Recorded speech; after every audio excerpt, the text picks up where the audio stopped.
बिल्कुल, आपने ये बहुत ही सटीक प्रश्न पूछा। वर्क प्लेस पर सुरक्षा देने के लिए सेक्सुअल हैरेसमेंट के अगेंस्ट में किन बातों को आप सेक्सुअल हैरेसमेंट माना जाता है? Prevention of sexual harassment at the work place. महिलाओं के साथ साथ पुरुष वर्ग भी जो कि वर्क प्लेस पे रहते हैं, उन्हें ये पता होना चाहिए। अगर उनके साथ भी कुछ ऐसा होता है तो वो भी पॉश के अंतर्गत आएगा, वो कंप्लेन कर सकती हैं और उनको रिड्रेसल देना पड़ेगा। ये कंपनी की रिस्पॉन्सिबिलिटी।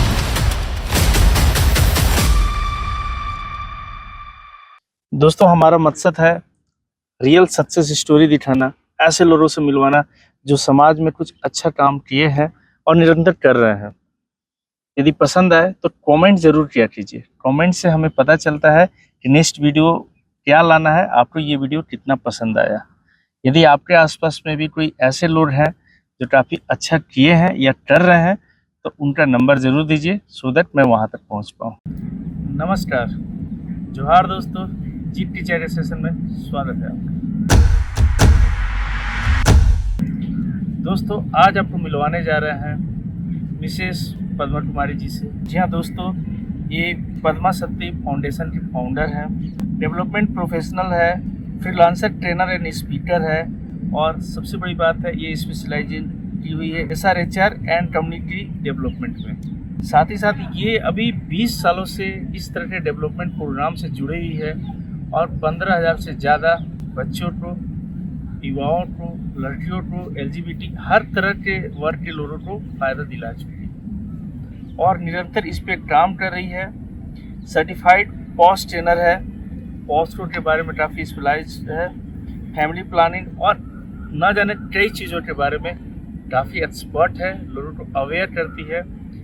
खुद अपने चैनल चला के सोशल मीडिया के थ्रू या ऑनलाइन ऑफलाइन दोनों तरह से ये लोगों को जागरूक कर रही है। तो आइए आज आपको मिलवाते हैं मिसेस पद्मा कुमारी जी से।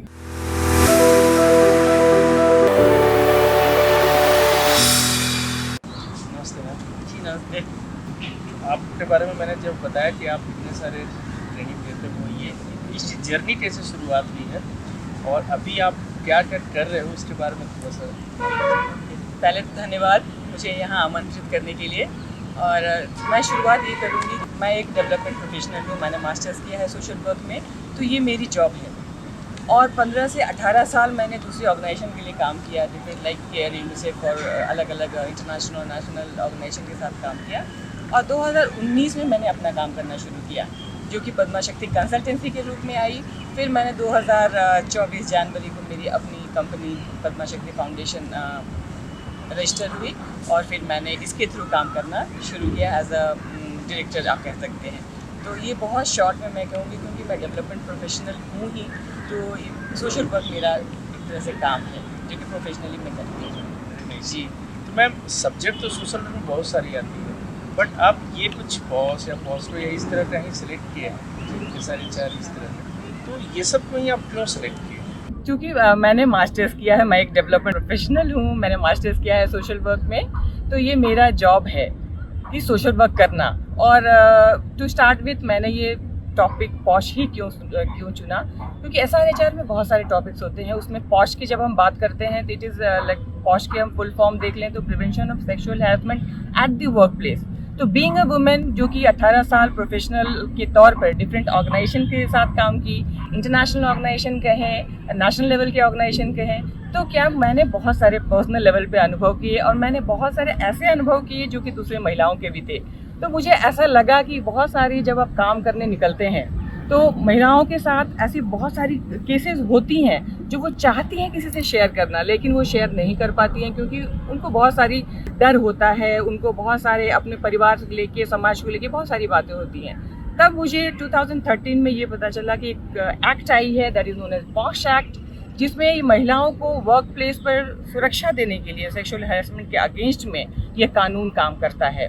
तो मुझे भी जिज्ञासा हुई और जब मैंने अपनी ऑर्गेनाइजेशन बनाई 2019 में पद्मा शक्ति कंसल्टेंसी, तो मुझे लगा कि यह एक्ट बहुत ही इम्पॉर्टेंट है जिस पर फोकस करना चाहिए, लोगों में जागृति आनी चाहिए, जागरूकता आनी चाहिए, ताकि महिलाओं के साथ साथ पुरुष वर्ग भी जो कि वर्क प्लेस पे रहते हैं उन्हें ये पता होना चाहिए कि ये एक्ट क्या है और किस परिस्थितियों में वो इस एक्ट के अंतर्गत कार्यवाही होती है और महिलाओं को भी जानना चाहिए ताकि ये इस कानून का उपयोग कर सके अपने अधिकारों को सुरक्षित करने के लिए और अपने वर्क प्लेस पे जो सेफ्टी है उसको इंश्योर करने के लिए। इसलिए मुझे लगा कि नहीं, इस पे काम करना बहुत ही ज़रूरी है क्योंकि जागरूकता आज भी बहुत कम है। मैम यदि बात करें, जैसे आपने बताया पॉस एक्ट, यदि शॉर्ट्स में बात करें तो पॉस एक्ट में क्या क्या चीज़ शामिल किया गया है? बिल्कुल, जब शुरुआत करते हैं तो नाम से ही लगता है prevention of sexual harassment at work place. किसी भी महिला के साथ कोई भी सेक्सुअल हैरेसमेंट नहीं हो, उसको प्रिवेंट करना है। तो ये प्रिवेंट तो करता ही है, साथ ही रोकता भी है, साथ ही रिड्रेसल भी करता है। तो इसके 3 काम हैं, प्रिवेंशन, प्रोहिबिशन एंड रिड्रेसल। तीनों काम ये एक्ट करता है और खासकर कहाँ पे, जहाँ पे उसको वर्क प्लेस कहते हैं, यानी कोई भी ऐसी जगह जहाँ पे लोग काम करते हैं वो वर्क प्लेस का डेफिनेशन है और वहाँ पे विमेन की सेफ्टी को इंश्योर करता है ये एक्ट। तो क्या सिर्फ वुमेन की सेफ्टी के लिए ही ये बना हुआ है या यदि वर्क कर रहे हैं तो वहाँ पर इसका लागू नहीं है? बिल्कुल, आपने ये बहुत ही सटीक प्रश्न पूछा। लोगों के मन में भी ये होता है कि ये पुरुषों की तरफ बायस्ड है, क्यों महिलाओं की सुरक्षा जरूरी है, पुरुषों की सुरक्षा जरूरी नहीं है क्या? आपने बहुत सही प्रश्न पूछा, लेकिन इसका उत्तर यही है कि ये विमेन सेंटर्ड है। ये posh act specifically women centred है। पुरुष भी, जैसे किसी भी ऑफिस में बहुत सारे अपने कमिटी होते हैं जहाँ पुरुष जाके शिकायत कर सकते हैं, लेकिन जब पॉश एक्ट की बात करते हैं तो ये स्पेसिफिक विमेन सेंटर्ड है। ये महिलाओं को ध्यान में रख के ही बनाया गया है, उनकी सेफ्टी के लिए ही बनाया गया है। लेकिन मैं फिर इस बात पर जोर देकर कहूँगी कि पुरुषों को क्यों जानना जरूरी है, क्योंकि बहुत बार ऐसा होता है कि पुरुष क्या कहते हैं ना कि हमने तो ये बातें मजाक में कह दी, मेरा तो ये इंटेंशन था नहीं, मैंने तो सही बोला था, उसने गलत ले लिया मेरी बातों को। तो ये जानना पुरुषों को बहुत ज़रूरी है कि पॉश एक्ट के अंतर्गत किन बातों को आप सेक्सुअल हैरेसमेंट माना जाता है। तो ये इसलिए हम कहते हैं कि है तो ये विमेन सेंटर्ड कानून विमेन के सेफ्टी के लिए, लेकिन पुरुषों को जानना ज़रूरी है, क्योंकि अगर पुरुष नहीं जानेंगे तो जाने अनजाने वो इस एक्ट के दायरे में आ जाएंगे और फिर उनका हैरेसमेंट हो जाएगा। तो मैम ये जो आप बताया जैसे कि वुमेन्स के साथ कुछ हो तो उस केस में वुमेन्स को कहाँ जाना चाहिए, मतलब वो कहाँ अपना रिपोर्ट दर्ज करा सकती है? उसके लिए कोई कोर्ट में जाना होगा या कंपनी या वर्क प्लेस में ही कोई जगह है वहाँ पे? इस एक्ट के अंतर्गत ये कहा जाता है कि हर वर्क प्लेस पे जहाँ 10 लोग काम करते हैं, 10 या 10 से अधिक, वहाँ पे इंटरनल कंप्लेंट कमेटी बनानी बहुत ही ज़रूरी है, जिसको ICC कहते हैं, IC कहते हैं। वो कमेटी होनी ही होनी है। अगर वो नहीं बना रहे हैं तो दे आर इस कानून का उल्लंघन कर रहे हैं। और उस कमेटी में अगर किसी को लगता है कि मुझे इस तरह का हैरेसमेंट मेरे प्रति हो रहा है या मैं फेस कर रही हूँ, तो उस कमेटी के पास जाके वो अपनी शिकायत दर्ज करा सकती हैं। और कमेटी का ये फर्ज है, बिल्कुल कानूनी रूप से बाध्यता है कि उन्हें वो कंप्लेंट फाइल करनी है, फिर इन्वेस्टिगेशन करनी है और ड्यू प्रोसेस होता है कि दोनों पार्टी से बात करिए एंड देन आप उनको डिसीजन लेना होगा, उन्हें लगेगा तो वो डिसीजन लेके, और उसके फिर प्रावधान है, सजा का भी प्रावधान है। जैसे आपने बताया कि कमेटी बनती है जी, कमेटी डिसाइड करना तो मैनेजमेंट का ही काम है। हाँ बिल्कुल। तो यदि कोई एम्प्लॉय अपने ऑफिसर के ऊपर एलिगेशन लगा रही है या ऑफिसर ने कुछ उनके साथ गलत किया है, तो उस कमेटी में जाएगा, तो कमेटी वाले तो अपने ऑफिसर को ही सपोर्ट करेंगे। हाँ, तो चांसेस है बायस। आपने अच्छा प्रश्न पूछा, जैसे बायस होने के चांस हो सकते हैं कि अगर आप सीनियर बॉस ही आपके हैं और आप उसके अंडर में काम कर रहे हैं तो आप उनके अगेंस्ट में कैसे कंप्लेन करोगे? कंप्लेन करोगे तो पहले आपकी नौकरी चली जाएगी, आपको भय बना रहता है। तो इसके लिए ये है कि पहले तो आप इंटरनल कंप्लेंट कमेटी का जो वो जो फॉर्मुलेशन होता है, जो फॉर्मेशन होता है, उसमें बाहरी एक्सटर्नल मेंबर्स भी होते हैं। तो वो सिर्फ इंटरनल लोगों का ही नहीं होता है, उसमें एक्सटर्नल मेंबर्स भी इंश्योर किया जाता है कि वो रहें। तो एक तो ये होता है एक्सटर्नल मेंबर हैं तो आप उनको कम इन्फ्लुएंस कर पाएंगे, आप अपने लोगों को हो सकता है इन्फ्लुएंस करते हैं। लेकिन दूसरी बात ये होती है कि डिस्ट्रिक्ट लेवल पे भी डिस्ट्रिक्ट लेवल कमेटी बनी होती है, क्योंकि जो ऑर्गेनाइजेशन में मान लीजिए 10 से कम एम्प्लॉय हैं तो उनके पास ICC की बाध्यता नहीं है, तो फिर वैसे लोग कहाँ जाएंगे अगर उनके यहाँ कुछ होता है। तो डिस्ट्रिक्ट लेवल कमेटी होती है जहाँ एक गवर्नमेंट ऑफिसर नॉमिनेटेड होते हैं इसी पॉश को देखने के लिए। तो अगर किसी के साथ ऐसा हैरेसमेंट होता है जो कि उनके बॉस उसमें इन्वॉल्व हो, तो वो क्या कर सकते हैं, कि उनको डिस्ट्रिक्ट लेवल पे जो कमेटी बनी हुई है उसके जो गवर्नमेंट ऑफिशियल नॉमिनेटेड है पॉस्ट देखने के लिए, अब उनके पास जाकर डायरेक्टली वो कंप्लेंट लॉन्च कर सकती हैं, क्योंकि वो फिर सीनियर ऑफिशियल वो सारा इंक्वायरी करेगा और सारा अपना ये करेगा। मैम अभी रिसेंटली एक केस आया कि एक जज ही सेक्सुअल हरासमेंट केस में अभी सजा के लिए उनका बात चल रही है। तो यदि हमारा जो इंटरनल कमेटी है उसी के कोई मेंबर यदि इस तरह काम करते हैं तो फिर उस केस में क्या होगा? बिल्कुल, आपने देखिए इंटरनल कमेटी मेंबर्स अगर बैठे हो तो डिस्ट्रिक्ट लेवल के ऑफिसर हैं ना, इसीलिए 2 टायर ना डिस्ट्रिक्ट लेवल पर भी बनाया गया है, गवर्नमेंट का वो ऑफिसर नॉमिनेटेड है। अगर इंटरनल कमेटी आपको नहीं सेटिस्फेक्शन है कि नहीं उन्होंने मेरे को जस्टिस नहीं दिया, या फिर वो इन्फ्लुएंस में काम कर रहे हैं कि जो बॉस है, सीनियर मैनेजर हैं, व्हाटएवर जो भी आपके सीनियर लोग हैं उनके इन्फ्लुएंस में काम कर रहे हैं, तो वो डिस्ट्रिक्ट लेवल पे जो ऑफिसर है उनके पास डायरेक्टली जाके वो अपना कंप्लेंट फाइल कर सकते हैं। अच्छा, ये सेक्सुअल हरासमेंट केस में क्या क्या चीज आ जाता है? आ जाता है ये आपने अब आपको बहुत ही इम्पोर्टेंट है और इसको ध्यान से सबको सुनना चाहिए, मेल मेंबर्स को खासकर सुनना चाहिए। सबसे बड़ी बात है कि विमेन का परसेप्शन यहाँ बहुत स्ट्रांगली काम करता है। अगर विमेन परसीव कर रही है कि दैट पर्सन इज टॉकिंग और लाइक वो बाउंड्री क्रॉस कर रहा है मेरी, एंड इफ शी सेज कि stop, that person has to stop. क्योंकि वो महिला अगर कह देती है कि मैंने बोला उन्होंने रुका नहीं, महिला अगर कह देती है कि वो उन्होंने जो टेक्स्ट किया उसमें बहुत सेक्सुअल कुछ ये आ रहा था, उसकी स्मेल आ रही थी, या मुझे लगा कि वो तो कुछ सेक्सुअली कलर्ड था, उन्होंने कुछ ऐसा पिक्चर्स दिखाया जो मुझे तो लगा कि वो हो सकता है दूसरी महिला को न लगे, लेकिन किसी महिला को अगर लगती है एंड शी ऑब्जेक्ट्स, अगर वो ऑब्जेक्शन क्रिएट करती है तो पहला काम पुरुष को करना चाहिए कि that person should stop it. वहीं पे उनको रुक जाना चाहिए, उसे दायरे को लांघने की बिल्कुल भी कोशिश नहीं करनी चाहिए, क्योंकि ये बाउंड्री है जो एक विमेन अपने आसपास दायरा खींचती है, तो उस दायरे का सम्मान करना सबसे बड़ी बात है। अगर कोई पुरुष हो, कोई भी हो, XYZ हम बोलते हैं, पुरुष की यहाँ बात इसलिए हो रही क्योंकि हम पॉस्ट की बात कर रहे हैं, तो वो दायरे को अगर कोई महिला खींचती है तो दायरे को हमेशा सम्मान देना चाहिए, रिस्पेक्ट देना चाहिए। और हैरेसमेंट कुछ भी हो सकता है, किसी का देखने के तरीके से भी लोगों को प्रॉब्लम होती है कि वो उसने मुझे इस निगाह से देखा तो वो शायद, तो देखना, किसी तरह का टेक्स्ट मैसेज भेजना, किसी तरह का फोटोग्राफ्स, किसी तरह का कमेंट, किसी तरह का एटमॉस्फेयर क्रिएट करना, जो लोग हंसी मजाक कर रहे हैं, जोक्स कर रहे हैं जो कि किसी को नहीं पसंद आ रहा है, तो ये सारी चीज़ें आ जाती हैं हैरेसमेंट में। तो सोचिए ये बहुत कॉमन है, लोगों को लगता है कि ये तो बहुत कॉमन है, that women is very sensitive. If that women is sensitive, please stop. हो सकता है कोई विमेन सेंसिटिव हो, तो उनको चाहिए कि नहीं, अगर वो सेंसिटिव है, उनको नहीं अच्छा लग रहा है, तो वहीं पे स्टॉप कर देना चाहिए। Otherwise she may go and say कि no, anybody is harassing her, and that's sexually harassment, तो पॉज के अंदर है दैट। और मैम, जैसा कि आपने इतने सारी बातें बताई कि सेक्सुअल हरासमेंट में क्या क्या था, बट सम टाइम ये भी देखा जा सकता है कि हो सकता है कि किसी लड़की ने पहले जेंट्स को पहले ये चीज नहीं, चलो हम दोनों दोस्त हैं, चलो हम लोग बात कर सकते हैं, ये कर सकते हैं, और बाद में उसका मूड हो रहा है चलो ब्लैकमेल किया जाए। तो यदि इस तरह का वो ब्लैकमेल का पर्पस से फिर बाद में चेंज हो जाए और केस कर दे, तो उसमें कैसे ये हो सकता है कि वो नहीं, वो आदमी सही था या गलत था, आप इसको कैसे क्लेरिफाई करेंगे? जी हाँ, ये प्रश्न भी काफ़ी प्रैक्टिकल है, होता है ऐसा, बहुत सुनने में भी ऐसा केसेस आती है, लेकिन ये काम इंटरनल कंप्लेंट कमेटी का है, क्योंकि इंटरनल कमेटी जो कमेटी होती है ना, उनका काम ही होता है इन्वेस्टिगेट करना।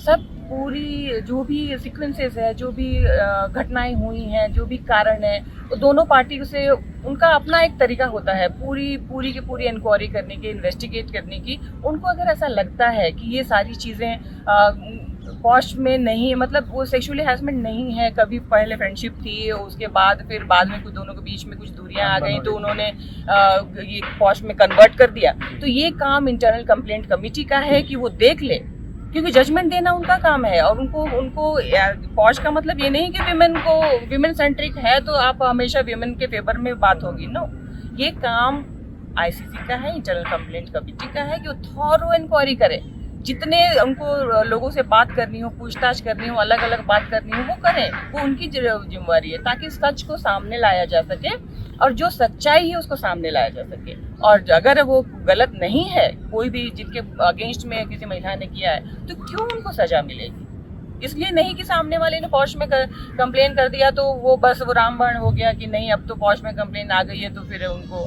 सामने वाले को दोषी करार देना ही है। नहीं, ऐसी बात नहीं है। तो वो थॉरो इंक्वायरी करने, इन्वेस्टिगेशन करने के बाद अगर बात ऐसी कुछ सामने आती है तो वो उनकी प्रेजुडिस है, वो करेंगे, वो जो उनको काम है करना। मैम, ये जो पॉश का जो कानून है ये तो समझ में आ रहा है कि बहुत फायदेमंद है, लेकिन इसी कंडीशन में हम दूसरे पार्ट ऑफ व्यू से देखें तो ये भी तो हो सकता है कि मेन औरत के साथ काम करने से डरे, क्योंकि कहीं ऐसा ना हो कि इस तरह केस में, क्योंकि अभी तक वो फ्रीली काम करता है, हंसते बोलते हर तरह से एंजॉय करते हुए काम कर रहा है। अब एक डर के माहौल में काम कर रहा है, कहीं उससे हंस के बात किए उसे कंप्लेन ना कर दे, उसको हम देखे वो कंप्लेन ना कर दे, या कहीं गलती से टेक्स्ट मैसेज गलत से चले जाए तो कंप्लेन हो जाए, तो मतलब कहीं ना कहीं वो डर के माहौल में तो काम नहीं करना चालू कर देगा। हाँ बिल्कुल, आपने देखिए इसका लक्ष्य ही है कि डर को खत्म करना। और डर तो देखिए महिलाओं को भी हो सकता है, पुरुषों को भी हो सकता है, तो डर को खत्म कैसे करता है ये कानून? सबसे बड़ी बात है कि जब आपको ये पता रहेगा कि मेरा कौन सा कदम में मुझे इस कानून के अगेंस्ट, इस कानून के दायरे में ला सकता है, तो क्या पुरुष सावधान रहेंगे? वो क्यों डरेंगे? क्योंकि इसमें सबसे बड़ा है कि महिला को नहीं लगना चाहिए कि किसी पुरुष का जो कदम है, बात करने का तरीका है या कोई भी उनका मैसेजिंग है वो रॉन्ग नहीं है। और जब वो रॉन्ग मैसेजिंग होगा तो महिला जरूर वहाँ ऑब्जेक्ट करती है कि नहीं आपने जो कहा वो गलत कहा, या फिर मजाक में ही वो कह दे देखिए भाई कल से मुझे मत ऐसे, प्लीज ऐसी बातें मत करिए, मुझे अच्छा नहीं लगता है। अगर वो सॉफ्टली भी कह रही है तो उसको सीरियसली लेने की जरूरत है। ये नहीं कि अरे बड़ी सॉफ्टली कही तो फिर नहीं, फिर सेकेंड टाइम फिर हम ट्राई करते हैं, तो दिस इज रॉन्ग एटीट्यूड। ये एटीट्यूड गलत है कि अगर किसी ने अच्छे से फ्रेंडली वे में अगर मना किया है तो take it seriously. She doesn't like it. Everybody has to like respect somebody's privacy, boundary and all ना। एज ए ह्यूमन बीइंग हमें ना ये सीखनी चाहिए। हम लोग ना थोड़ा सा ये हो जाते हैं, ऑफेंड हो जाते हैं कि किसी ने ऐसे कैसे बोल दिया मुझे। भाई नहीं, ऑफेंड होने की जरूरत नहीं है। उसको रेस्पेक्टफुली आप उनको लीजिए, इज्जत कीजिए, जैसे हम अपने घर में अपने बच्चों को, अपने बड़ी बेटियों को कैसे रेस्पेक्ट करते हैं। हम चाहते हैं ना कि वो कुछ कह रही हैं तो मैं उनकी रेस्पेक्ट करूं। सेम एज अ विमेन को कहीं भी एक रेस्पेक्ट और जो बाउंड्रीज को हमको बहुत क्लियर रखना चाहिए। और सब, मैं मानती हूँ सभी महिलाएं एक तरह की नहीं होती हैं, ठीक है, अच्छी बात है, वो महिला जैसी भी हो मुझे नहीं मतलब है, लेकिन अगर उन्होंने बोला कि मुझे ये चीजें नहीं पसंद है तो फिर स्टॉप करिए। फिर उसमें डरने की कोई जरूरत नहीं है। अगर मैं गलती ही नहीं कर रहा हूँ तो मुझे क्यों डरना? लेकिन ये ज्यादातर महिलाओं के लिए एक सेफ्टी का काम करता है, क्योंकि महिलाएं ज्यादा डरी हुई रहती हैं कि मैं घर से बाहर निकल रही हूँ तो एक तो मैं घर से बाहर निकल रही हूँ, मुझे मेरे परिवार का पूरा प्रेशर उनके ऊपर होता है, समाज का पूरा प्रेशर होता है, और अगर वर्क प्लेस पे भी उनको सही एनवायरनमेंट नहीं मिलता है तो आपको क्या लगता है 50% जो पॉपुलेशन है वो काम कर पाएगा? और कैरेक्टर किसका खराब किया जाता है? आप पहले बोलिए, गलती किसकी भी हो, पहला कैरेक्टर एसेसिनेशन किसका होता है? विमेन का होता है। और पहला जब विमेन का कैरेक्टर एसेसिनेशन होता है तो पहला काम क्या वो किया जाता है? आप विड्रॉ करो, नौकरी छोड़ दो, आप ये छोड़ दो, आप घर बैठो, तो ये करो, स्कूल जाना छोड़ दो, कल। हाँ, तो कंसिक्वेंसेस किसको भोगना पड़ता है? 90% विमेन को भोगना पड़ता है। तो मुझे लगता है ये विमेन फ्रेंडली इसलिए शायद बनाया गया क्योंकि हमारी सामाजिक परिस्थितियाँ वैसी हैं, परिपक्व नहीं हुई, उनको जरूरत है। उसमें हो सकता है एक दो कुछ ऐसे ऑप्शनल तो हर तरह मिल जाते हैं। तो आई थिंक पुरुषों को नहीं करना चाहिए, जागरूक होनी चाहिए। मैम, आपने बताया कि ये कानून जो है महिलाओं की सुरक्षा के लिए है, अब पुरुषों को समझने के लिए है कि आपको क्या फाउंडेशन है, कहाँ तक जाना है। व्हाट अबाउट ट्रांसजेंडर, वो कहाँ पर इसमें आते हैं? क्योंकि उनको तो डर दोनों तरफ से है। दैट्स वेरी ट्रू कि पॉश विमेन स्पेसिफिक है, लेकिन जब कमेटी बनी होती है, ये हर ऑर्गेनाइजेशन में एचआर का ड्यूटी है कि उनके यहाँ कंप्लेंट कमेटी बने। तो अगर वो पॉश के दायरे में नहीं भी आते हैं, बट हर ऑर्गेनाइजेशन का ये DNI का जो होता है ना कि उनको डाइवर्सिटी एंड इंक्लूजन वाला, उनके पास उनको मैंडेटरी है कि कम से कम ऐसा एक कमेटी बनाए जहाँ कोई भी जा सकता है, इवन पुरुष भी। जब आपने शुरू में प्रश्न किया था कि पुरुष के साथ ऐसा होता है तो क्या करें, तो वो जो कमेटी है वो तो देखेगी ना, वो देखेगी, पॉश के अंतर्गत नहीं आती, लेकिन हर ऑर्गेनाइजेशन का ये एचआर का रिस्पॉन्सिबिलिटी है कि वो कमेटी बनाए, ग्रीवांस रिड्रेसल कमेटी बनाए ना, जहाँ पे वो जाए और देखे। और अगर कहीं भी ऐसा कुछ होता है तो अपनी लेवल पे कंपनी उसको सेटल डाउन करने की कोशिश करे, अगर नहीं होता है तो कंप्लेंट फाइल करे। FIR करें। जो उनको हैरेस कर रहा है बिल्कुल FIR होनी चाहिए। क्यों उनके ह्यूमन राइट्स को वो ये कर रहे हैं? बिल्कुल करना चाहिए। तो ये ऑर्गेनाइजेशन की रिस्पॉन्सिबिलिटी है। इसकी शुरुआत पॉश से होनी चाहिए। जब वो अवेयर होते हैं पॉश के बारे में ना, तो उनको बाकी हैरेसमेंट्स पे भी थोड़ी नॉलेज आनी शुरू होती है। नहीं तो लोग क्या होते हैं ना, आराम से बैठे रहते हैं। उन्हें नहीं लगता है कि कहीं कुछ हैरेसमेंट हो रहा है तो चलो उसकी प्रॉब्लम है, जिसको हैरेसमेंट हो रहा है वो अपना समझे, वो अपना सॉल्व करे या उसकी फैमिली सॉल्व करे। लेकिन ये उस ऑर्गेनाइजेशन की रिस्पॉन्सिबिलिटी है। सबसे बड़ी बात इसीलिए बोला गया है कि posh is mandatory, training is mandatory, orientation is mandatory. और ये ऑब्लिगेशन है ऑर्गेनाइजेशन की कि आप अपने यहाँ ट्रेनिंग ऑर्गेनाइज करिए, आप अपने यहाँ लोगों को ओरिएंट करिए, आप अपने यहाँ इंटरनल कंप्लेंट कमेटी बनाइए। तो ऑर्गेनाइजेशन को करना पड़ेगा ये सब चीज़, अदरवाइज उनके पे फाइन की भी प्रोविजंस हैं, ये सब चीज़ें हैं। तो अब ऑब्लिगेशन ऑर्गेनाइजेशन पर डाला गया है। पहले ऑब्लिगेशन पर्सनल थी, अब ये ऑब्लिगेशन इज ऑन ऑर्गेनाइजेशन। ये काफी इम्पोर्टेंट बात आपने बताया जी। बट मैम एक क्वेश्चन हमारे मन में आ रहा है कि जैसे बॉस को सिर्फ हम लोग वर्क प्लेस पे ले रहे हैं, वर्क प्लेस तक क्यों इसको लिमिट किया गया है? उसके बाहर यदि कोई ये है, रोड पे भी हो सकता है, पार्क में भी हो सकता है, कहीं भी हो सकता है, तो सिर्फ इसको वर्क प्लेस तक ही क्यों लिमिट किया गया? आपका एक क्वेश्चन बहुत ही इंपॉर्टेंट आगे नाउ कम्स टू डेफिनेशन। आगे आज हम लोग समझते हैं कि वर्क प्लेस का डेफिनेशन क्या है। वर्क प्लेस का डेफिनेशन वो नहीं, ऑफिस का क्यूबिकल नहीं है जहां आप काम कर रहे हैं। और वर्क प्लेस जो ऑफिस आवर्स में अगर कोई लंच ब्रेक में कहीं बाहर जा रहा है, that is also their work place. कोई आउटसाइडर, कोई विमेन आपके यहाँ पे आ रही है, that is also work place. कोई ट्रेनिंग के लिए आप लोग कहीं गए हुए हैं official, it is not your, आपका ऑफिस नहीं है लेकिन ऑफिशियली कहीं पे ट्रेनिंग पे गया हुआ, वो भी एक वर्क प्लेस है। अगर किसी मीटिंग में कहीं पे लोग जा रहे हैं ऑफिशियल काम से, अगर वहाँ पे कुछ है, that is also work place. तो ये वर्क प्लेस का डेफिनेशन काफ़ी वाइड है और लोगों को इसका समझना चाहिए कि वर्क प्लेस का डेफिनेशन क्या होता है। तो वर्क प्लेस इज वो सिर्फ ऑफिस का सेटअप नहीं है कि जहाँ हम जाके बैठते हैं, अपने बैग रखते हैं एंड एवरीडे कंप्यूटर खोल के काम करते हैं, that is not your work place. Work place is the entire place जहाँ आप ऑफिस आवर्स के दौरान जाते हैं, विजिट करते हैं, कोई आपके ऑफिस में विजिट करता है, तो ये सारी वर्क प्लेस में कवर होता है, बिल्कुल कवर होता है। मैम जैसी बात हो रही कि रेगुलर जो जॉब करते हैं जी, उनके जी। लिए तो कानून बहुत अच्छा है, हाँ हाँ बट कोई टेम्पोररी बेस में एक दिन के लिए या सप्ताह के लिए या टेम्पोररी पे आई है वर्क बिल्कुल। करने, उनके साथ ऐसा कुछ होता है तो उनके लिए क्या कानून? बिल्कुल सही बात है। देखिए बहुत अब लोगों को ये कंफ्यूजन होता है या फिर हम कहीं डिलेमा भी होता है। उन्हें लगता है कि जो परमानेंट हमारी स्टाफ है ये हम उनके लिए सिर्फ रिस्पॉन्सिबल है, उनकी सेफ्टी सिक्योरिटी पॉश के अंतर्गत आ जाता है, लेकिन ये मिसकंसेप्शन है। क्लैरिटी होनी चाहिए लोगों की कि वर्क प्लेस पे ऑफिस आवर्स में अगर कोई क्लीनर है, कोई लेडी क्लीनिंग के लिए सिर्फ 1 घंटे के लिए आ रही है, कोई दूसरे ऑर्गेनाइजेशन से कोई महिला विजिट कर रही है, उनकी सेफ्टी सिक्योरिटी, कोई टेम्परेरी स्टाफ है जो कि डेली वेजर है, आते हैं काम करके चले जाते हैं, उन सारे लोगों की safety and security sexual harassment के अगेंस्ट में ये भी ऑर्गेनाइजेशन की रिस्पॉन्सिबिलिटी है। अगर उनके साथ भी कुछ ऐसा होता है तो वो भी पॉश के अंतर्गत आएगा, वो कंप्लेन कर सकती हैं और उनको रिड्रेसल देना पड़ेगा, ये कंपनी की रिस्पॉन्सिबिलिटी है। मैम जैसा बताया कि हो सकता है कि कंपनी कोई पावरफुल आदमी इसमें इन्वॉल्व हो, ठीक है, और महिला तो कंप्लेन कर दी, चलो उनके अरेस्ट में एक्शन भी हो, तो ये एक्शन तो लिमिटेड हमारा कंपनी के अंदर में तो हो जाएगा, लेकिन बाहर में उस महिला को तो डर रहेगा। हाँ, तो वो अपने आप को कैसे ठीक बताएगी? बिल्कुल। देखिए जागरूकता हमें इसीलिए भी फैलानी चाहिए कि एक ना कंप्लेन करना बहुत आसान नहीं है, ये मैं मानती हूँ। अच्छे लोग कंप्लेन नहीं कर पाते हैं और खासकर जब सेक्सुअल हैरेसमेंट की बात होती है तो लोगों को तो पहला उंगली होता है महिला ही खराब होगी।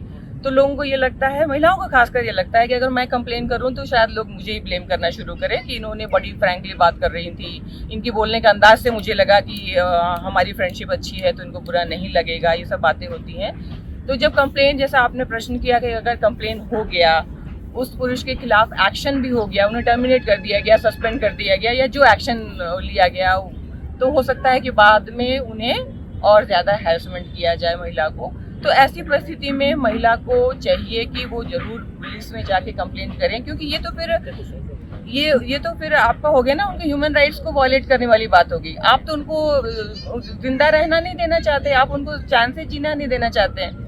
तो पॉश वालों ने तो जो अपना काम किया, तो उसके अगेंस्ट में आपको ज़रूर FIR करनी चाहिए, आपको फिर से इंटरनल कंप्लेंट कमेटी में जानी चाहिए, इंटरनल कमेटी को भी हेल्प करनी चाहिए इनको कि वो पुलिस में FIR लॉन्च करें और उनके अगेंस्ट में जो कानूनी कार्रवाई वो ज़रूर करें। क्योंकि कोई अगर जिद पे इस तरह से अड़ जाता है तो वैसे लोग तो क्रिमिनल हो गए फिर ना, तो उनके अगेंस्ट में तो क्रिमिनल लॉ ही लागू होना चाहिए। तो आप सही बताएं, एक लास्ट क्वेश्चन हमारे माइंड में आ जी रहा जी है। इन केस हम देखें कि वर्क प्लेस में कोई पुरुष महिला जो है रजामंदी से अपना जो भी कर रही है बिल्कुल और थर्ड पार्टी को लगा कि नहीं वो गलत करी, ये चीज वर्क प्लेस में नहीं होना नहीं चाहिए। होना चाहिए। तो उसके लिए क्या पॉज चेक है उसमें? पॉश तो जब तक होगा ना, जब तक कोई विमेन कंप्लेंट नहीं करती है तो पॉश आपका एक्टिवेट ही नहीं होता है, विमेन को कंप्लेंट करना है। लेकिन अगेन जो हेल्दी एनवायरनमेंट अगर वर्क प्लेस को क्रिएट करना है तो ये ऑर्गेनाइजेशन की रिस्पॉन्सिबिलिटी है।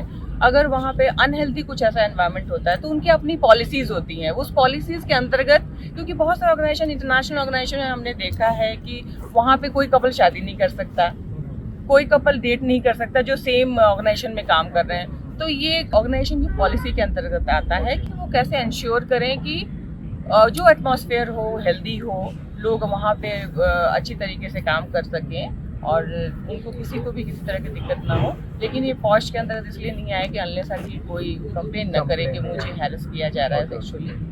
तो मे भी अब थर्ड पार्टी हो सकता है विजुअली वो हैरेसमेंट हो, उसको लगता है कि आई एम लाइक मुझे कुछ ऐसे एक्टिविटी हो रही है जो मुझे सेक्सुअली लग रहा है कि मुझे अब्यूज किया जा रहा है, she can go for it. बोले ना, ये परसेप्शन बेस्ड है। अगर मेरा परसेप्शन मुझे लगता है कि no this two people are doing सब ऑब्सीन कर रहे हैं, होता ही है, जैसे कभी होता है ना, दो मेल जेस्चर्स कर रहे हैं, थर्ड एक विमेन अकेली है, then she feels very insecure, uncomfortable, she can go for it. जैसे आज वही आपने कहा कि अगर कुछ दो लोग मिलके कुछ ऐसी एक्टिविटी कर रहे हैं जो कि इट्स नॉट, वो औरत एनवायरमेंट फ्रेंडली नहीं है, वो औरत अनकंफर्टेबल फील कर रही है, उसको ऐसा लग रहा है कि मुझे अब्यूज किया जा रहा है, तो she can go for it. 100% वो पॉश के अंतर्गत कंप्लेन कर सकती है, बिल्कुल कर सकती है। मैम, आप जैसा कि हम लोग जानते हैं कि आप इतने दिनों से महिलाओं के लिए काफ़ी कुछ कर रही हैं, काफ़ी अच्छा काम कर रही हैं, आपके पास काफ़ी कुछ केसेस भी आते होंगे। यदि बात करें सभी का निचोड़ करके, यदि कुछ मैसेज देना है महिलाओं को तो एक मैसेज। सबसे बड़ी बात है कि अवेयरनेस, जागरूकता बहुत ही ज़रूरी है, बेसिक। बिल्कुल जब हम लोग एकदम बिल्कुल बॉर्डर लाइन पे जब बात करते हैं तो उसका सबसे बड़ा है इम्पॉर्टेंट चीज़ है अवेयरनेस होना। जब तक हम किसी चीज़ के बारे में अवेयर नहीं होंगे तो उसको स्टेप हम उठा ही नहीं सकते हैं। तो awareness is the basic thing, सबको जागरूक होना चाहिए। कभी भी ना इस चीज़ों से दूर नहीं भागनी चाहिए, नहीं नहीं ये तो मेरे लायक नहीं है, अरे इसमें पता नहीं क्या क्या है, मुझे जानने की ज़रूरत नहीं है। तो अवेयरनेस बेसिक है। अगर लोग अवेयर होंगे तो क्या होगा कि उनके अगेंस्ट में जब चीज़ें होती हैं ना, तो पहले बहुत बार ऐसा लगता है कि नहीं ये तो नॉर्मल है, या फिर ये क्या मेरे साथ हो रहा है या किसी और के साथ भी होता है। तो ऐसे बहुत सारे क्वेश्चंस है। लेकिन जब आप जागरूक होंगे कि नहीं ये जो मेरे साथ हो रहा है ये गलत हो रहा है, क्योंकि ये नहीं होना चाहिए, तब क्या होता है नेक्स्ट स्टेप लोग उठाने के लिए प्रेरित होते हैं, मोटिवेट होते हैं कि नहीं ये गलत है, इसको रोकना चाहिए। तो तभी आप कर पाएंगे जब आप अवेयर होंगे उसके बारे में। सो अब मेरा भी यही मानना है, और इसी के आग प्रोपोगेट करने के लिए, आगे बढ़ाने के लिए ही मैंने किया है कि जितनी लोगों को जागरूकता बढ़ेगी उतने ही ज़्यादा विमेन सिक्योर अपने आप को फील करेंगे, साथ में मेल अपने आप को सिक्योर करेंगे। जो आप डरने वाली बात कहे थे, बिल्कुल नहीं डरेंगे, क्योंकि उनको पता होगा कि बाउंड्री कहाँ है, मुझे पता है लक्ष्मण रेखा है, मुझे नहीं लांघना है, तो मैं गलत क्यों लांघूंगा। तो अवेयरनेस इज़ इम्पॉर्टेंट, और थैंक यू सो मच इस अपॉर्चुनिटी के लिए। मुझे लगता है और भी लोगों को ज़्यादा से ज़्यादा लोग जागरूक होंगे, जो कि हमारा मोटो भी है। चलिए, आपने बहुत अच्छी बातें शॉर्ट में बता दी है। होप कि हमारे जो दर्शक हैं उनको अच्छे से समझ में आ गया होगा कि पॉस एक्ट क्या है, कैसे इससे हम लोग बच के भी काम कर सकते हैं और महिलाओं को सुरक्षा के लिए भी काम कर सकते हैं। थैंक यू इस प्लेटफॉर्म के लिए, आपको समय देने के लिए thank you so much, Thank thanks a lot. तो दोस्तों, आज आपको मिलवाए मिसेस पद्मा कुमारी जी से, जिन्होंने काफ़ी अच्छा अवेयर किया पॉस एक्ट के बारे में, वर्क प्लेस में कैसे सेफ महिलाएं रह सकती हैं, पुरुषों के क्या दायरे हैं, कहाँ कंप्लेन हो सकता है, क्या कमेटी है, कैसे वर्क किया जाए कि सेफ इन्वायरमेंट रहे, हेल्दी इन्वायरमेंट रहे। ऐसे ही लोगों से आपको निरंतर मिलवाता रहूँगा। बस हमारे चैनल को लाइक कीजिए, शेयर कीजिए और सब्सक्राइब करना ना भूलें। Thank you very much.